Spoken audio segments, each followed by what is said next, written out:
Welcome to Tales from the Fandom, a podcast that brings a special guest out of the multiverse and straight to you. And now your host, David Ginsburg. Welcome to Tales from the Fandom, the podcast that brings a special guest out of the multiverse and straight to you. Today's guest is Sapphire Nova of Sapphire Nova Cosplay. She's part of Superheroes Unlimited, a custom costume design company, and she started cosplaying when she was 14 years old when she went to go see the Lord of the Rings movie. Welcome to Tales from the Fandom, Sapphire. Hi, welcome. Thanks for having me. Oh, not a problem. Thank you for making the time out. Mm-hmm. So how would you describe fandom? I mean, to me, fandom's always been my obsession. So that's pretty much what we've always called it. Is just, how far into something you get. I think it's something that you get into far more than just, a casual viewer or a casual reader. Where you want to really dive in, more about who the characters are, if it's a book, or, how the author came up with something, or, if it's a movie, more about the actors. And, it's something that you just really want to dive more into and really immerse yourself more into that world, whatever it might be. Absolutely. And what are you into? A little bit of everything, but particularly I'm a huge Lord of the Rings fan. Like you said, it's really what got me into cosplay in the first place. I love Harry Potter. I love Disney. I love, love, love Marvel. DC's great too, but I've always been a Marvel girl first. Uh, I mean, there's just so much out there that's so wonderful to explore. But those are some of my main, kind of my lifelong pursuits. Well, how did you get into Lord of the Rings? Were you a person that grew up reading the books? Because obviously the books have been out there for a long time. Much, much longer. Or or did the movies draw you in It was first? really the movies first. I had read The Hobbit as a kid, like my mom read it to me. But I always enjoyed it. I always loved story time. But it was really the movies. The first time I saw The Fellowship, like I was completely blown away. It was just such a beautiful world, and the music was amazing. And I fell in love with the elves. I always wanted to be an elf. I was the person that tried to learn Elvish but failed miserably. Mm-hmm. um, and it was just such an incredible world to be a part of that was what drew me into cosplay was I could actually get the chance to be an elf. And so I made my elf ears and I grabbed my old homecoming dress and put it together, and it was nothing fancy, but it was the world to me. And that's where I met other cosplayers, and it was a lot of fun. So that was really like that was my first like real attraction to Lord of the Rings was the movie. And then, I sat down. Of course, I was 14 at the time, reading college level books, struggling to try and understand, but they were so beautiful and just so wonderful that, it took me a long time to read, but I could not wait to get to it again. I even had trouble. It took me forever to figure out the difference between Sauron and Sauron because they both started Mm-hmm. with an S. And so Yep. I was very confused through half the book how he could be in both places. But, eventually I figured, wait, they're two different people. Right. But, I told this story on one of my previous episodes is that when I got the books as a kid, uh-huh. I thought Merry and Pippin were both girls for the longest time, and we used to have nightmares from the Nazgul. Oh, They would keep me up through the night, but the thing about the movies was when I was in college at the time, Mhm. and they released the trailer on the internet as it was back in those days. I think we had, I don't know if it was still dial up or if it really cable mode, like the internet was starting to get Uh-huh. faster where you're plugged into it, and we gathered around to watch the trailer, that first trailer where each one of them is kind of crossing that threshold and you Uh-huh. get the 2 or 3 second glimpse of it. It was like, oh my goodness, this Yeah. is perfection. It was like it really just was perfection. Like everything about it, like the emotions they made, and you feared for them and you fought for them, and it was just, I mean, it truly was just an incredible legacy. Who is your favorite Lord of the Rings character? You know what? I've actually always been a Frodo fan. I think I just very much related to him, just the struggle and kind of the weight of the world that that he bore on his shoulders. So Hmm. I really felt for his struggle, and I really just loved him as a character. And I know there's plenty of people that don't like him and find him too whiny and blah blah blah, but I always really loved Frodo. And do you have like a character in the series that you feel is underrated maybe by the Lord of the Rings fandom or doesn't get enough appreciation? You know what? Honestly, I've always felt that way about Sam. I think everybody kind of like, I don't know, bullies up on him, but he did everything he could to save his best friend. I mean, that man walked across, worlds for Frodo, and I think that's really underrated, and I think it's often kind of laughed at. And I think what Hmm. he truly did was, I mean, the greatest test of friendship anybody could ever give. So I feel bad for him. Absolutely. And I think I had one friend a while back, maybe several years ago, Mhm. said that the Lord of the Rings is really Sam's story. Yes, I totally agree with that. I truly think, I mean, honestly, as much as, Frodo was the face of the fellowship, I mean, if it wasn't for Sam, nothing would have happened. And I think, like I said, I truly do think he is very underrated for that. Absolutely, because you get everyone, okay, Legolas or Mhm. Aragorn, Frodo, uh, Gandalf, Yeah, you get all these but big bad, guys. I mean, everybody's gonna love Aragorn, of course. Legolas can shoot arrows from anywhere. It's like, even Gimli. You swing an axe. What does Sam get? Nothing. But I mean, truly, Sam was what moved the story. absolutely. I think it's always been the three other hobbits Mhm. collectively. I mean, without like any of those three, Sam, Mhm. Pippin, or Mary, certain things wouldn't have come to pass because I know it's not really touched upon in the theatrical versions. I Yeah. think they touch upon it in the extended editions about those those little half swords that Mhm. they get from Aragorn Yep. and how really they're really old. They can wound the Nazgul as it happens to Mhm. be. And in Return of the King, I can't remember if it's Pippin or Merry is the one that sets up Eowyn to be able Mhm. to take I think it was down Pippin. the Witch King. Yeah. Yeah, I mean, it really is. I think Mary and Pippin get it a little easier because at least they're funny. And so Hmm. people remember and kind of love them for that, but it's really Sam that gets kind of overlooked. Which is I sad. know. I love Sam. I love Sam too. I think they cast the perfect person to be I think Sam. so too. Actually, honestly, I think everyone, I couldn't tell you. In a lot of movies, you're like, oh, I love most of the cast, but this one person I think they cast weird. I couldn't say that for any of Lord of the Rings. Right, and I was so happy when they recast Aragorn to be Viggo Mortensen Hmm. because the original actor, and I'm blanking on his name now, he did Lestat after Tom Cruise did in the Anne Rice Uh-huh. interview with the vampire movies. It was that actor originally, and then I think they either fired him because he wasn't really working out, and they Hmm. brought Vigo in like a week before, or even already into Oh, them crazy. I shooting. didn't know if I know that. That's Yeah, cool. so yeah, and I remember like one of the scenes where he kicks the helmet Hmm. of one of the orcs, Yeah. and he actually I think he breaks his toe. Yeah. And they kept it in there because it's so obviously lifelike. There's several. I think it was Sam, Sean Astin, when he ran into the water too, like sliced his foot open. And they just like kept rolling with it. Yeah, I mean you got to at some point Yeah. because you're shooting out in New Zealand in the middle of nowhere for the most part. Hmm. You just got to go with it. Yeah, you gotta roll with the punches sometimes. Now, have you've read the series since watching the Yep, movies? absolutely. I had read them all before Two Towers came out. Okay. um, Do you have a favorite of either the books or the movies of a particular like do you like Two Towers the best or I Fellowship? think Fellowship's always going to be my favorite.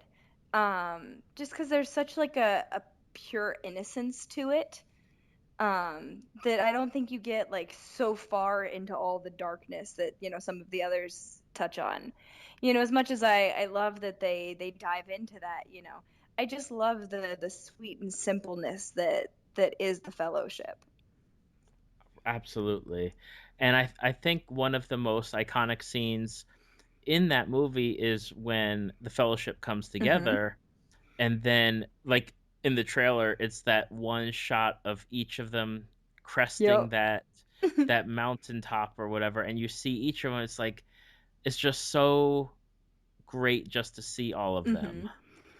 Yeah, you get to see that little something special that each person brings to it. Hmm.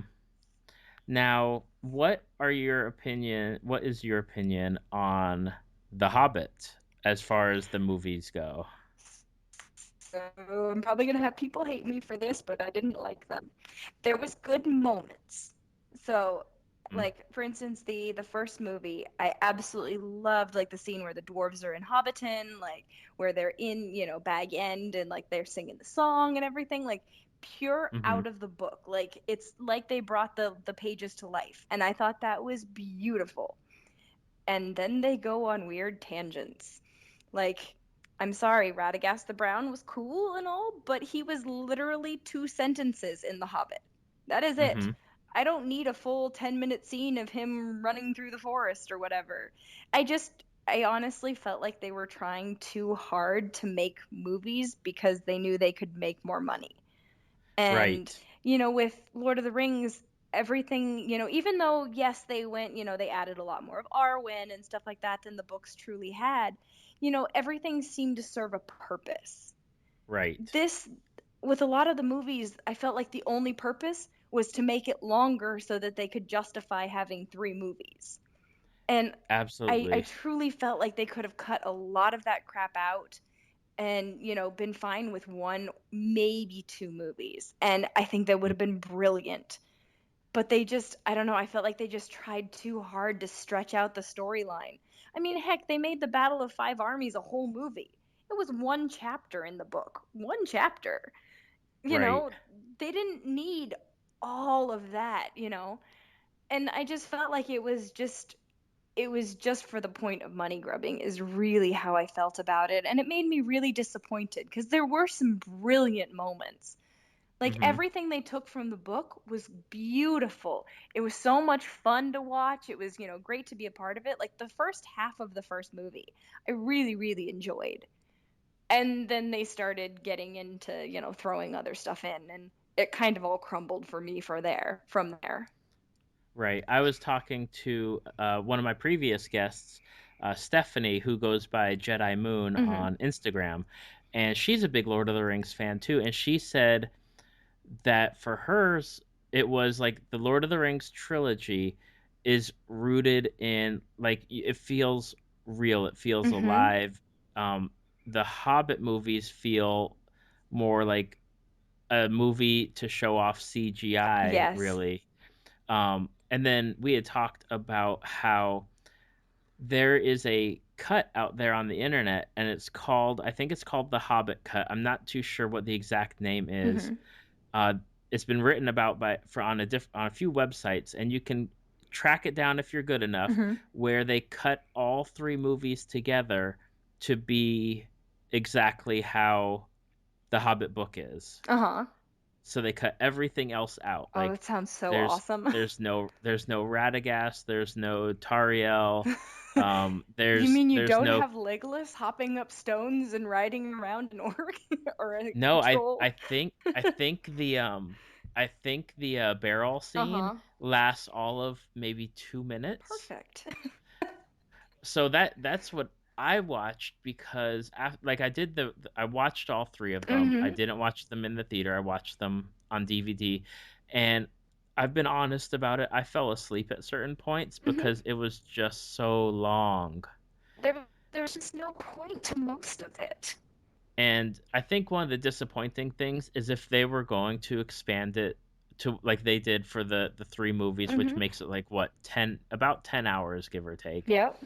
I would have liked to have seen more character development for the dwarves, Yeah, right? because because you obviously Thorin, you have Thorin being the one that gets the most, and then you have like Feely and Mhm. Keely, and that's it. You don't go into detail about Yeah. like Gloin, who is Gimli's Mhm. father. You don't go into detail about like Bifur or Bomber or any of the others, Yeah. and I've really with such like I remember when they came out with the first photographs of each of the dwarves Mhm. and how unique and like Yeah. iconic their looks were, and you're like, I want something to go along with that, and I never got it. Yeah, I could totally agree with that. Like if that's, the way they wanted to go for 3 movies. It's just, and I didn't mind that they even pulled in like pieces from the Silmarillion and, things like that to, try and make it longer, but Right. you didn't need it. If you want to go that route, make a Silmarillion movie. There's beautiful storylines in there. Absolutely. I even read somewhere recently that said like it was a letter posted online and it was directed to HBO and they said, "Hey HBO, when Game of Thrones is over, make a I can't ever say the word. Silmarillion. I think I'm saying it right. Cimmerillion. Yeah, make that into your next Yeah, TV that could be series." cool. But yeah, I'm disappointed by The Hobbit, but I have all the extended editions of The Lord of the Rings My God, I could and watch the see, because there's, that I could watch the extended versions all day because there was so much storyline that they had to work with, mhm. that, I understand where they had to make the cuts, but, it was beautiful to see those things too. The Hobbit, I mean, heck, I want the short. I'm really gonna go check that out because maybe that'll make me happy. Because again, there are brilliant parts to The Hobbit. There's some really great things in there, but they had Mhm. to put in so much filler that it was just boring. I don't want to watch it. I haven't seen it. I saw it in theaters. I haven't watched it since then. Right. Whereas And like I've had whole like day-long movie marathons where I haven't left the couch until I watched all of Lord of the Rings. right? Like that's what I did when I found out my wife hadn't watched Lord of the Rings, and it was like our first year of marriage. We had food. We went out shopping in the morning, and we got food and drinks and snacks, and that was it. And we set ourselves down in front of the DVD player, and we just watched all three of them all the way through. Yeah, see, and I would do that again and again. I've had marathons like that, but The Hobbit, I won't rewatch. Yeah, it's tough. It's real tough, especially like I grew up not only with the books, but with the cartoon, which Hmm. really nails. I love the Like cartoon. I can you get the Hobbit movie in Mhm. what 90 Yep. minutes? And there was no part of that where I'm like, huh, something feels like it's missing. You know? Right, right. Like I mean, you Yeah. didn't need I to mean, and it should be, use. go ahead. Oh, I was gonna say you didn't need to use like all the CGI or all Yep. like bring in all this craziness for the Battle of the Five Armies. Yeah. It's you're just doing it to do it. You could have just knocked Frodo or Bilbo out and been done with it. Yeah, you didn't need any of it. I mean, it really, like I said, it was one chapter. It didn't need this whole big, huge thing. It didn't need to be a whole movie. Well, at least we have the Lord of the Rings movies. Yep, I will always love them. Besides Lord of the Uh-huh. Rings, a first love for many of us, um, and I live in Orlando, so ton of people love it, is Disney. Absolutely. Now, what's the first Disney movie that you can remember watching? Oh goodness. Um, it was probably The Little Mermaid. Okay. I can say that was one of my first obsessions. See, again, my word for fandom, obsession. Um, um, truly a long period of time that I, was like every other little girl that I wanted to be a mermaid. Yeah, I perfected mermaid swim. uh, But uh, before they sold the tails that cost like oh two or my three God, hundred I dollars. want one so bad though. See, I haven't changed. Absolutely love one. But no, I really, Ariel was one of my first favorite, like, absolutely wanted to be a mermaid. Everything was like me pretending to swim around my living room, and I think I spent every waking moment I could in a pool. Hmm. um, but yeah, no, that was definitely one of my first. I mean, you can't go wrong with Little Mermaid. No, no, you can't, and that's one of the starts of their real, like, not golden age, but Hmm. it's where between Little Mermaid, Beauty and the Beast, Hmm. Aladdin, Yep. Lion King, like you get that quartet of movies, and Yes. it's just excellence on each one. Absolutely. Yeah, I mean, even like, extending that out a little further, like once they got into like Hercules and Mulan, like I know, a lot of people don't consider those like part of the great age, but I do. Those were some of my favorites. And I went through a phase for each of those, don't worry. um, Now you're the first person to tell me about Hercules as far as being a movie that people that you're into, because I've talked to a lot of people that are into Disney, mhm, and no, I think I've had a discussion with one person where we talked about Hercules mhm. and Hunchback, and how both of those movies aren't really watched by a lot of people, either because they're not Disney princess Mhm. movies, or B, the tone of those movies, especially with Hunchback, is a lot darker Mhm. than what a lot of people are used to. Absolutely. And I can see why they were, kind of overlooked by, the little girl crowd because I mean, truly for a lot of us, that is where our love from Disney came from was us. We envision ourselves the beautiful princess. Hmm. So, things like Cinderella and her gorgeous blue dress, you get Belle and, she comes out in the ball gown and it's the beautiful song and stuff like that. But I loved Hercules growing up. Like, I went gaga over Meg. I just thought she was so cool and fun, and I loved that, just character. I loved that movie. I thought it was so and I loved the music. And I was the girl that, had to go. I think it was Burger King that sold the little toys. And I went back Yep. every single solitary week hoping that I was going to get Meg my Happy Meal, or I guess not Happy Meal, whatever. Yes, I definitely had like six of every other toy but Meg. I got her in the end. Well, that's good that you got her, because obviously now people still struggle with actually producing girl action figures.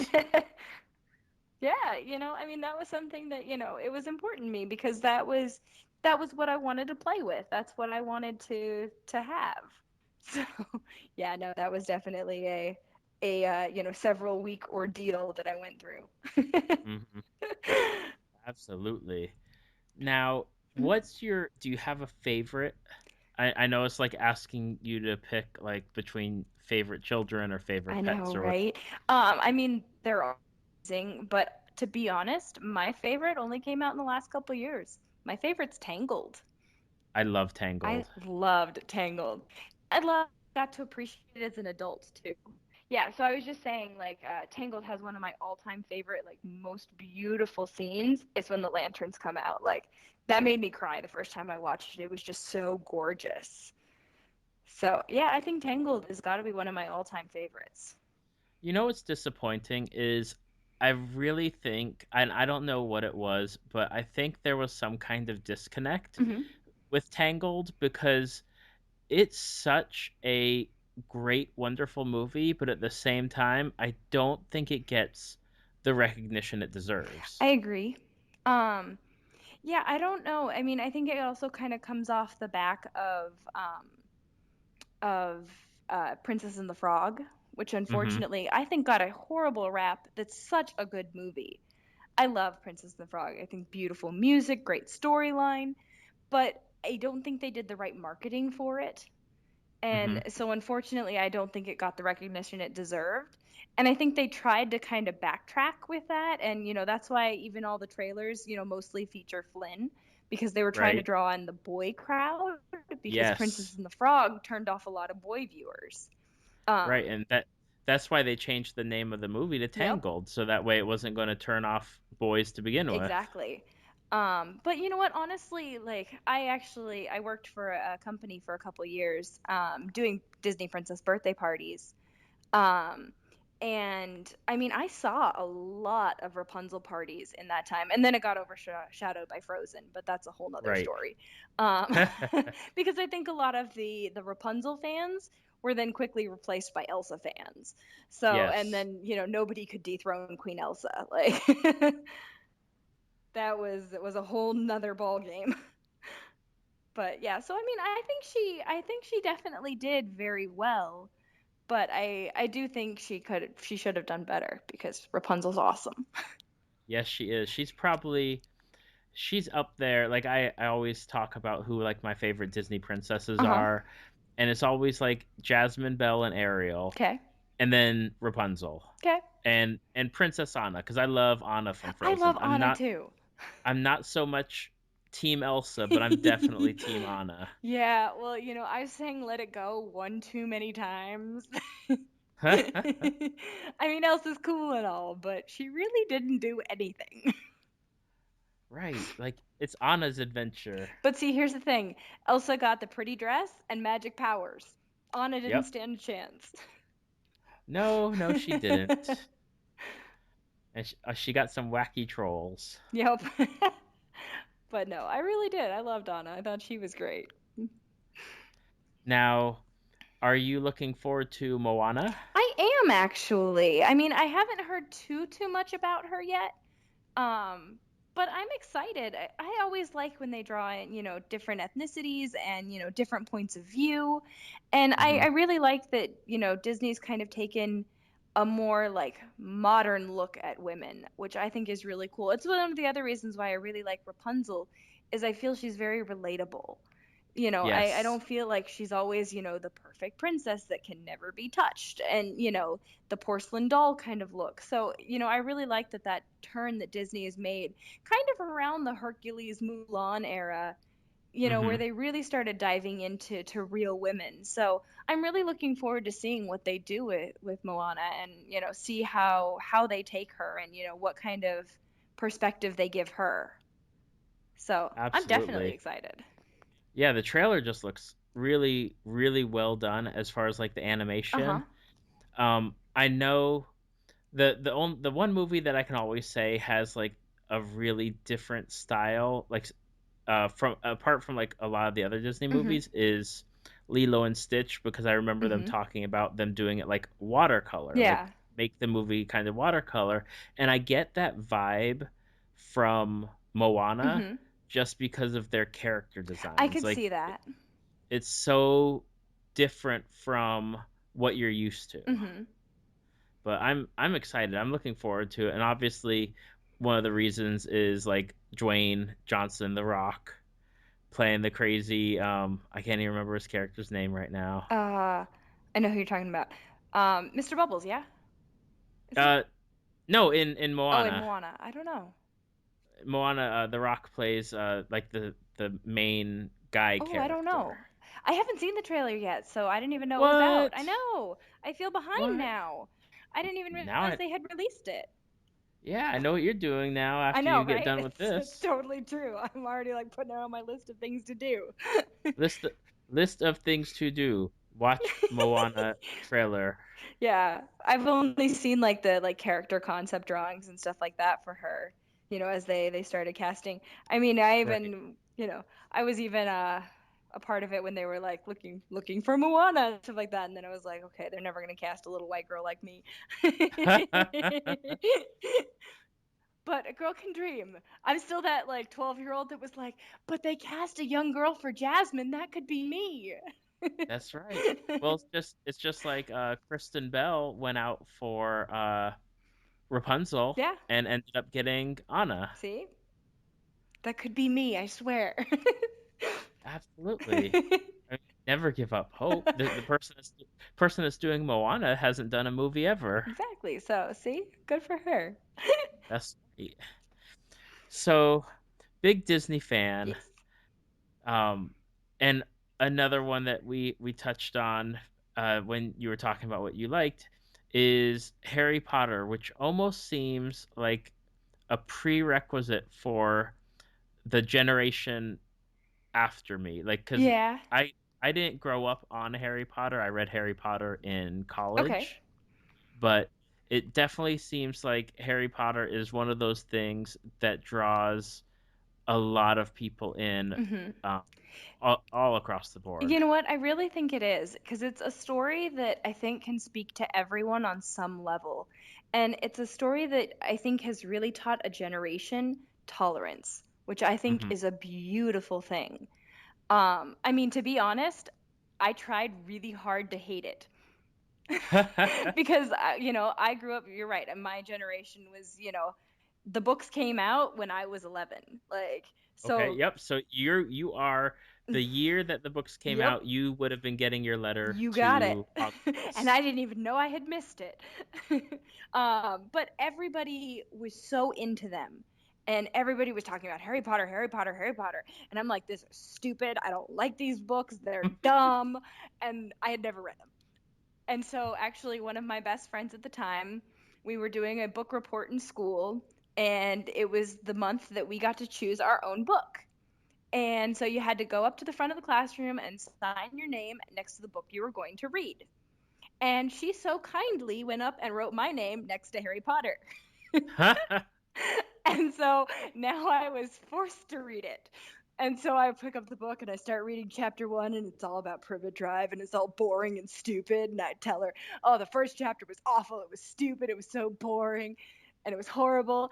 And then I had to go through and I read the next chapter and the next chapter. And okay, well, it's kind of okay. And then I read the Mhm. next chapter and the next chapter. And then, wait, hold on. Wait, Voldemort's been on the back of his head the whole time. Wait, this is crazy. And so then I had to tell her at the end, I was like, okay, well, the book wasn't that bad. Can I borrow the second one? And so Absolutely. then they had me hooked, and it was all over. But you know what? I have to say, Harry Potter, I'm very thankful for reading because honestly, it turned me into a reader. And I know a lot of people that can say the same thing that before that, like, I was never a strong reader. Like, I had a very, very hard time growing up just getting the words right in my head. And like I talked about earlier with, mixing up Sauron and Sourman, my brain doesn't always read all of the words. So I would confuse words, I would get them mixed around a lot. So reading for Hmm. me was just a chore. It was not fun. And, reading those books and the way she would draw you in with the stories, it completely changed me. It showed me a world where reading can be very enjoyable. And so, it opened the door for me to come later and read Lord of the Rings or, read any of the books I read afterwards that, I would have never, never even attempted in a million years if it hadn't been for Harry Potter. Absolutely. I remember, again, I was in college-ish when the books were coming out. Hmm. Um, and I remember I'd come home. I was supposed to go to a wedding. I got really sick, and had to stay in home at bed for a few days recovering. Hmm. And my mom is the one who said, "Well, I have these 3 books Hmm. and they're really good. Maybe you should read them." And I had heard like on the periphery about Harry Hmm. Potter, didn't know anything. I think I read all 3 of those books within like because the only is just the first 3 out at the Yeah. time, and I burned through those books probably within 2 days, maybe 3 days, and I was hooked. And I was like, "Well, this is really good, and I like it." And then I remember waiting to get Goblet of Fire, and Yep. like that was awesome. And See, I used to pace then, myself. I would tell myself, okay, I have to do like 3 pages of homework, and then I get to read a chapter. And then I do the next bit of homework, and then I get a chapter. So I would like bribe myself to do my homework so I could read more. well, I guess that's a good way to do it. Hey, you know what? It got me through school. There you go. Absolutely. Now, prerequisite on whenever I talk to anybody about Harry Potter is, what house are you? I'm a Ravenclaw. Okay, Mhm. why are you a Ravenclaw? Well, because the test told me. No. uh, Actually, no, I've done several sorting tests, and I'm always a Ravenclaw, including Pottermore. No, however, I've always been a very, like, book learning person. Like, I enjoyed school. I enjoyed learning. I, enjoy challenging myself. Like, first thing I do is go for, like puzzle tests and, like, So I've always enjoyed like the process of learning and all that, as a straight A student through all my schooling. And even though, like I said, I had a lot of trouble with school when I first like started my early elementary years, and then something clicked that I realized, and actually it was a lot around the time of finding Harry Potter that learning was fun, and I enjoy that pursuit of knowledge. So I really am a Ravenclaw through and through. That is excellent. We've had at least one person of every house Yeah. in on the podcast thus far. Mostly on the sides of Hufflepuff and Ravenclaw, though, Okay. which is always good to have. Um, what's your favorite book of the series? You know what? My favorite's always been Chamber of Secrets. Um, I think it was the first, like, I kind of liked it, by the time, I read Sorcerer's Stone, but, Mm-hmm. I was still, still in that boat of like, I'm trying not to like it. Um, Right. but when I read Sorcerer's Stone, or excuse me, Chamber of Secrets, and they're in the Chamber of Secrets, and he flips around the letters of his name, that floored me. Like, the world ended, like dawn's breaking, like what the heck was this, completely like blindsided, and it was so cool. I was like, I never would have guessed this. And by that time, like, I was completely hooked. Like, there was no even trying to pretend like I didn't love these things through and through. And so, like, Right. that for me was like the moment where I was like, I'm never putting these books down. I'm going to read these things till the day I die. That was the moment. And so for me, you can even tell it by the, status of my book now. It's the only book that has actually fallen apart. I have read it so many times. Wow. Yeah, that's happened. Okay. Now, who in the Harry Potter world is your favorite character? That's a good question. I mean, I've always loved Harry. I've always loved Hermione. I think I always kind of related most to Hermione. Mm-hmm. Um, Honestly, I always loved Fleur. I thought she was just cool and different, and I think people a lot of times overlook her.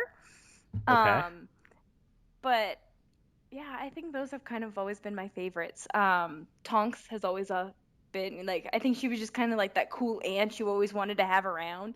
I don't know, that's how I always felt about her. She's the cool adventurous one who comes Yeah. comes and like brings you like, oh, I went to like the Grand Canyon and I brought you a piece of rock, Yeah, because or she's always done like some like crazy cool adventure, and you just want to go yeah, join her on these adventures. yeah. Lupin too was always like another favorite of mine. Like just loved that he was kind of that one, like, I don't know, I felt like he was one of the first people to like truly care for Harry and Mm-hmm. like really be there to like look out for him and only him. And Right. so, I always thought he was just like a really cool character that was, just very, caring. So I liked him too. Okay. Now, since you're a Uh-huh. Ravenclaw, and I'm just curious, what are your thoughts on your fellow Ravenclaw students, Cho Chang or Luna Lovegood? Do you have any like opinions about either of those two? No, I think they're both. I don't know. I feel like now I'm gonna start talking about them like they're my personal friends. No, I think they're both great people. I always loved Luna Lovegood. I think it's really cool that they had a character that was just so far out there, and just it was so comfortable doing her own thing, no matter what everybody thought of her. And I really think, again, Harry Potter is one that, has really taught people about tolerance. You get that chance to see that somebody who's just, she goes by the beat of her own drum, and you get to see that part where, she's kind of picked on and, kind of looked down on. Mm-hmm. But then she's got these great friends here that support her no matter what, even though they all find her a little strange, which, I mean, Right. she is, but, we're all a little strange in some ways. Right, absolutely. I mean, look at like say my favorite character Neville Longbottom. Hmm. Here he is, he's always carrying around a toad. Like Yeah. what's the toad doing for him? Nothing. Yeah, and I think it's cool that they had, all those different types of people, and show that no matter who you are, you can be accepted for who you are. And I think that's something, really important, and something that really struck a chord with me, reading them all the way, through middle school, through high school, where everybody's kind of going through that awkward phase, figuring out who you are, and there's Mhm. always going to be the bullies and the mean people and stuff like that, but to know that those people don't matter as long as you have those people that care for you. I think that was really a strong and powerful message that Luna sent to everyone. Neville too. I think he was a great, a great message of that. So I thought both those characters were really great. And Cho, I mean, Cho was great. I don't know. I found Cho a little, I don't know, guys, kind of pointless as a character. Okay. She didn't really enhance the story much, except for the fact that, Harry is going through awkward teenage years, so you're gonna have those, crushes and things like that. I think it would have been Yep. kind of odd if, it had only been Ginny from the beginning. Yeah. Very few people have, just that one love forever. You go through those awkward crushes that just don't work out and stuff like that. So, I think she was cool just to show kind of a human side to everything that's happening. Absolutely. Now, by the time this podcast comes Mhm. out, the play, The Cursed Child, Yes. will have been out for a good couple Mhm. months. Have you read it at this point? I am I have finished part 3, but I have not finished part 4.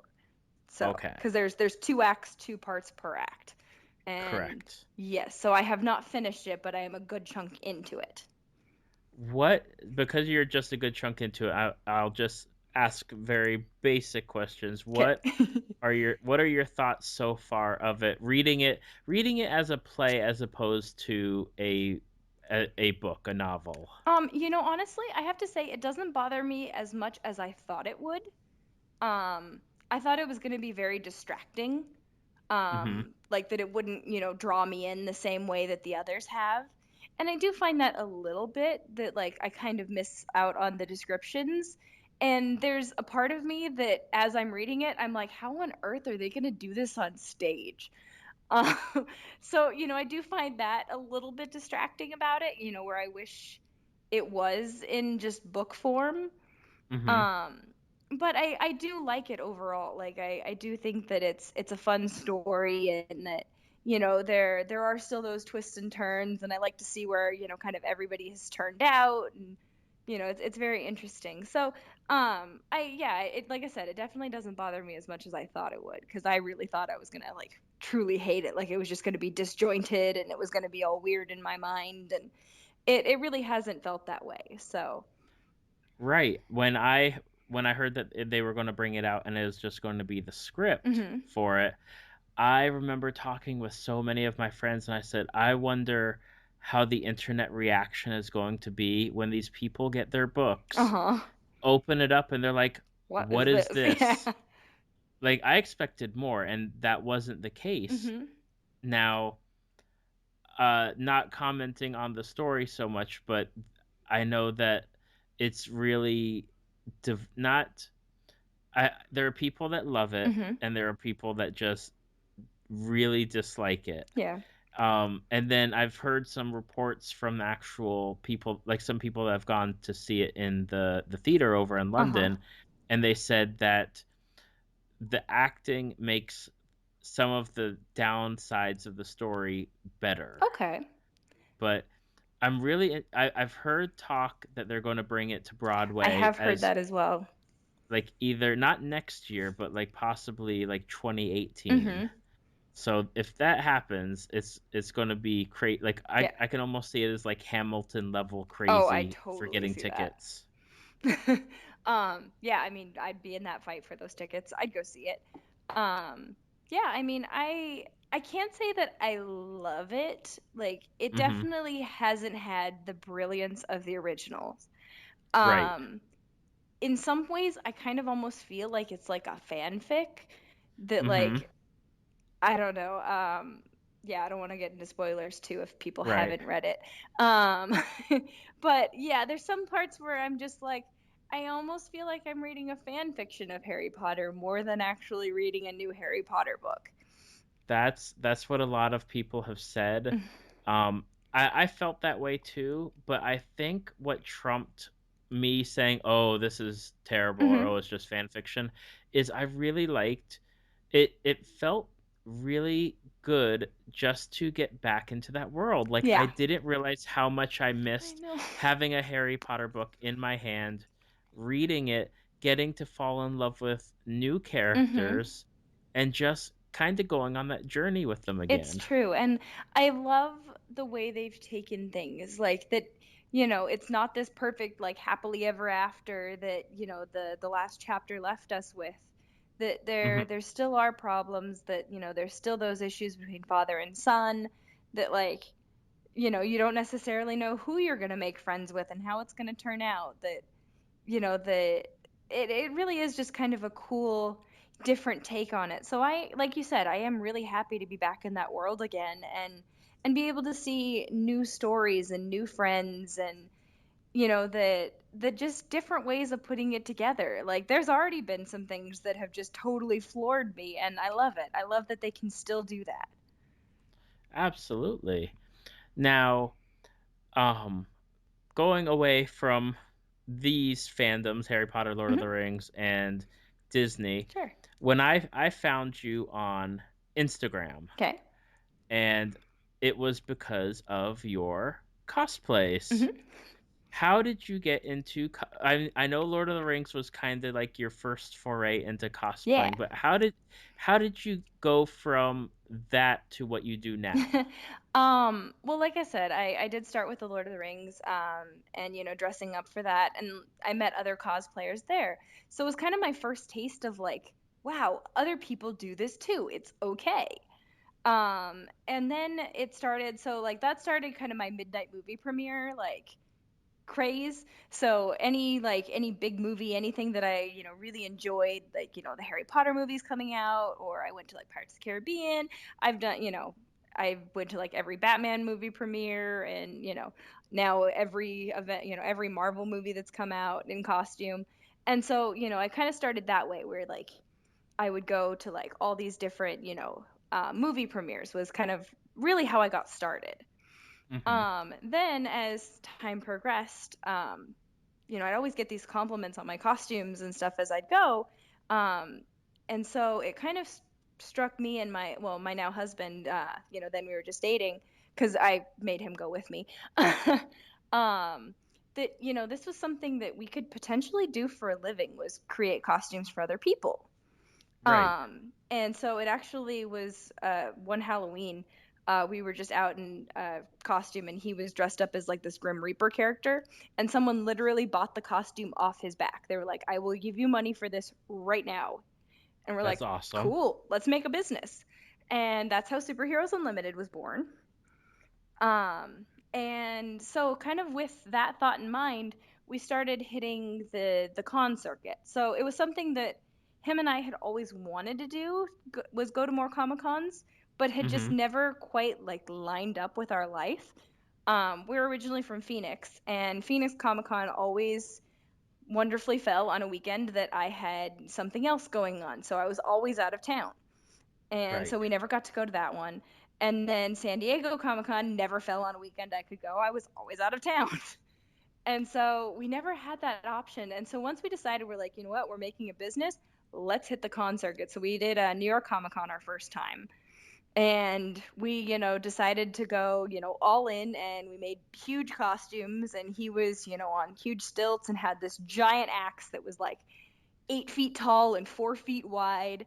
And that's when I made Gamora. That's one of the ones I kind of tote as, like, my official first cosplay. Mhm. Um, and so we went and, kind of joined the throng of people that is New York Comic Con. And we saw that there's this whole world there, and it was just so breathtaking to see so many people that would come out and put on costumes, and that you could do this all the time. I didn't have to wait for the next movie premiere. We could do this anytime. And so we started hitting cons more regularly, and, turned it into a bigger and bigger and bigger business, and, got more and more elaborate with our costumes. And that's, I mean, really kind of the progression of how things went. Okay. Now, I just want to say two of my favorite costumes of Mhm. yours, and I think the one that I caught on quicker because I really love. I'm I'm a Marvel guy. Uh-huh. Like I grew up on Marvel comics, Yep. but my favorite DC character is Starfire. Oh, thanks. And I love your Starfire, and I also love your Captain America Sailor Moon mashup. Thanks. Because you do get a lot of mashup characters now. Like Sure. I was talking to someone else about like the Slave Leia Disney Uh-huh. Princess mashups, or the Disney Princess Mandalorian Yep. Sure. mercenaries that they're doing now. But I don't think I had seen at the time that I'd been going through Sure. and looking for people a Sailor Moon Captain America. Thanks. Yeah, I mean, it was something we were really looking for, something that, we hadn't seen a ton of. So we actually have a whole line of Sailor Avengers. Um, and so I just got to be the fortunate one to play. I call her Captain Moon. Um, and yeah, it was just something we were looking for, just, a bit of fun, something a little different. Now I've seen several, other Sailor Avengers, but it was, like you said, at the time it was much more rare. And Hmm. so it was just something fun that we really got to have a good time with the designing process. I mean, we spent hours, putting in, okay, what color skirt is this girl gonna have? What color bow? How are we gonna mash it up with this? Okay, they're gonna be standing next to this person. We can't have those two clashing reds. We spent hours like back and forth. Okay, make that red and gold. No, make that one gold so the red doesn't go next to that red.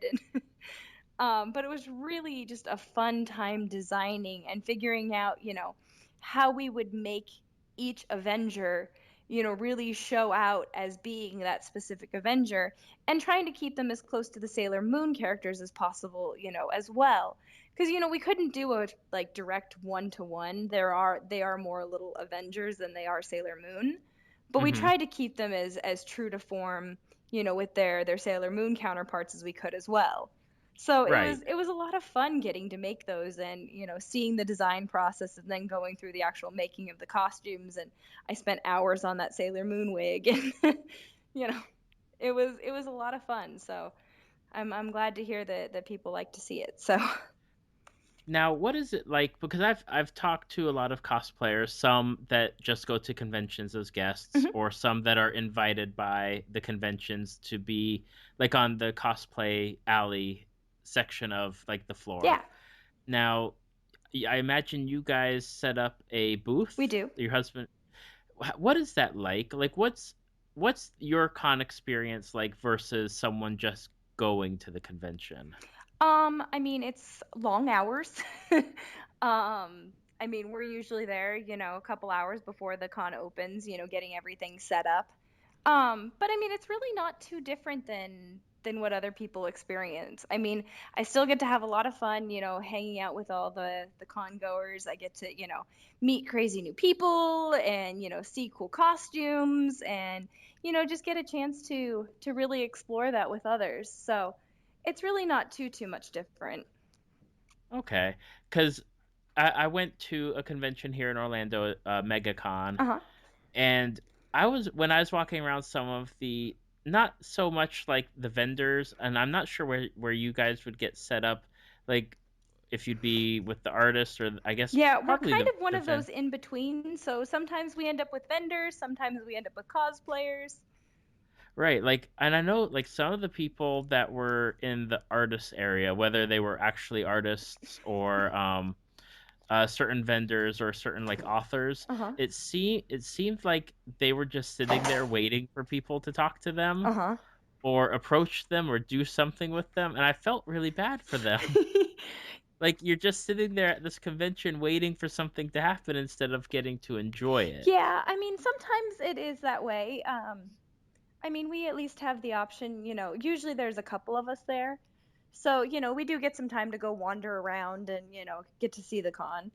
Um, but, sometimes it is kind of waiting for people, or trying to, get people to come over and talk to you. Right. So, I don't know. We get a little bit of both.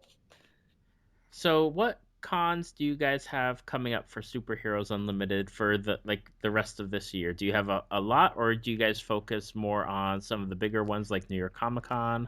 We do have a lot coming up. We do try and focus on the bigger ones too, but we go to a lot of like smaller local cons as well. So we have quite a few that I can't even remember. I know we're going to Liberty City Anime Con this weekend, or well, I mean, I guess it'll be long past by the time this comes out. Hmm. But yeah, I mean, best way to look us up is either go to superheroesunlimited.com or my own Facebook to see what cons will be at. And that's such a wonderful transition. Yep. Where can people find you on the internet? Absolutely. Best place to find me, facebook.com/Sapphire Nova. Or sorry, Sapphire Nova Cosplay is the best place because that's the one I actually update. So yeah, that's my personal, or Instagram.com/superheroes unlimited, or excuse me, Sapphire Nova SHU. That's my personal Instagram. Or all of our Superheroes Unlimited stuff. It's facebook.com/superheroes unlimited or instagram.com/superheroes unlimited. All right, and we'll have those links for everybody that's listening on our Facebook page, as well as on the show notes. If you click on the information section, you'll have all of that information to go and check out some of these awesome costumes. Awesome. Well, I have had such a wonderful time talking with you today, Sapphire, and I greatly appreciate your time. Absolutely. Thank you so much for reaching out to me. It has been a pleasure, and uh, I hope good things for your business and only the best. Oh, thank you so very much. It's been a pleasure. Thanks again. Thank you for listening to Tales from the Fandom. Subscribe to us on iTunes or your podcast app of choice. Follow us on Facebook at www.facebook.com/Tales from the Fandom to see photos, links, leave feedback, and check out upcoming guests. If you'd like to be a guest, email David at talesfromthefandom@gmail.com.